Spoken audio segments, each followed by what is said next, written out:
March 15, 1965. Dearest Suzie, how are you and the boys getting along?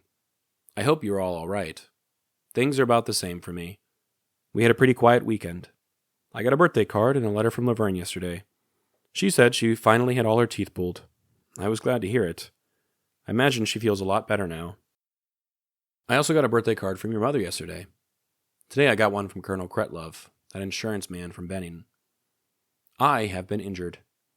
Yesterday we were flying along one of those canals when all of a sudden the VC opened up with their guns and shot us down. In the process of landing the helicopter, I sprained my right foot. Doesn't that sound exciting? A real good story, huh? Only, it is a lie. What really happened was this. Yesterday morning, I walked out of my hooch, and Charlie was on the roof, and he had his rope all tangled up in the power lines. So I was going to climb up and untangle him. I fell and landed on my ankle and sprained it. It's not too bad, though. I was off flying status yesterday, but I am back on today.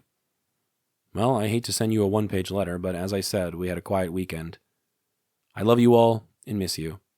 I was glad to hear Billy is doing well in school, but I know he is capable.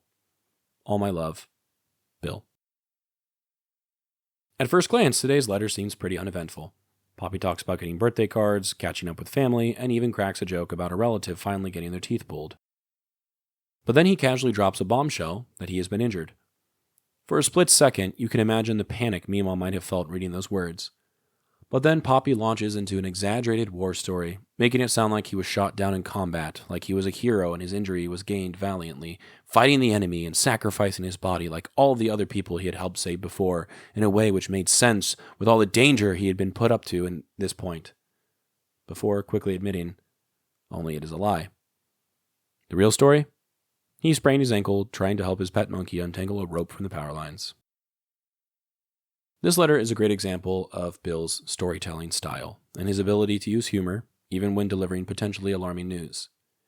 He knew that Suzie was worrying about him every day, and instead of feeding into that anxiety, he found a way to make her smile. Plus, it is a way of turning an embarrassing injury into something he can laugh about. Of course, he would feel somewhat silly, getting hurt in such a trivial and accidental way when he has friends who are getting hurt much worse in more justified ways.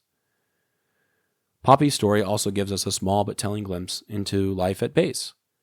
He doesn't dwell on combat operations or dangers in this letter, like he does so many other times before, but instead he focuses on small personal moments, letters from home, a minor injury, and even Charlie getting into trouble.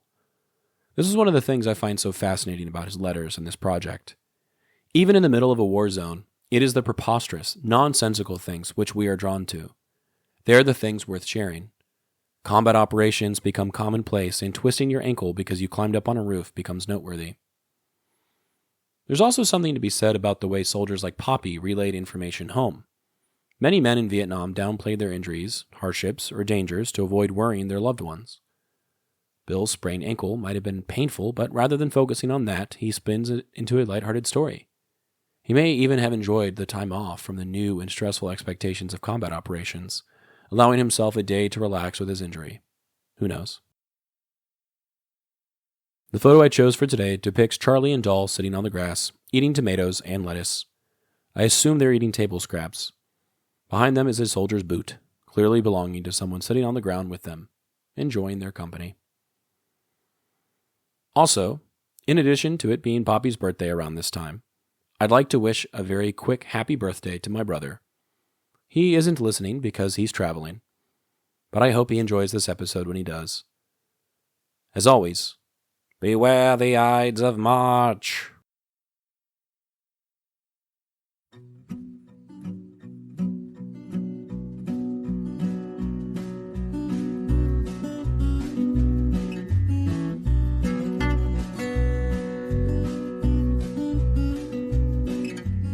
I'm Alex Lowy, and I hope you have enjoyed listening to this episode of Dearest Suzie, and receiving messages from the past that my Poppy wrote exactly 60 years ago.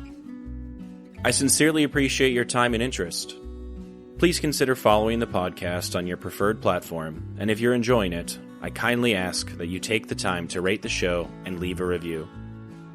Also, please follow the project on YouTube, X, and Instagram. All likes, comments, shares, and reviews will help grow the reach of this story. The links for these things should be in the description of this episode. Please feel free to email me at dearestsuziepodcast@gmail.com if you have anything you'd like to say. I'd love to chat or to hear about your stories as well. Thank you for listening, and God bless.